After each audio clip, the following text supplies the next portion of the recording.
বিগত কয়েক মাস ধরেই ভারতের ক্ষমতাসীন বিজেপি সরকার আইনের কোনো তোয়াক্কা না করে বাঙালি ও মুসলিমদের বাংলাদেশি আখ্যা দিয়ে বাংলাদেশে পুশিং করছেন।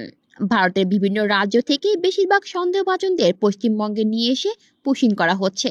তবে কেন্দ্র সরকারের এ ধরনের কর্মকাণ্ডকে চ্যালেঞ্জ করে আদালতে যাওয়ার প্রস্তুতি নিচ্ছে পশ্চিমবঙ্গ সরকার। ভারতের সংবাদ মাধ্যমের খবরে বলা হয়েছে, পশ্চিমবঙ্গ সরকার দিল্লি থেকে আটক করে বাংলাদেশে পুশিং করা একটি পরিবারের বিষয়ে আদালতে যাওয়ার ঘোষণা দিয়েছে। গত ২৬ জুন এক শিশু সন্তান সহ দানিশ শেখ ও তার স্ত্রী সোনালী খাতুন দম্পতিকে বাংলাদেশে পুশিং করা হয়। তারা বীরভূমের পাইকার গ্রামের বাসিন্দা ছিলেন। এই ঘটনাটি এমন এক সময় ঘটেছে যখন রাজ্যের মুখ্যমন্ত্রী মমতা বন্দ্যোপাধ্যায় অভিযোগ করেছেন, বিজেপি শাসিত রাজ্যগুলোতে বাংলাভাষী অভিবাসী শ্রমিকদের বাংলাদেশি বলে চিহ্নিত করা হচ্ছে। গত মাসে বাংলাভাষী শ্রমিকদের আটক এবং বাংলাদেশে পাঠানো করা প্রতিক্রিয়া জানিয়েছিলেন তিনি।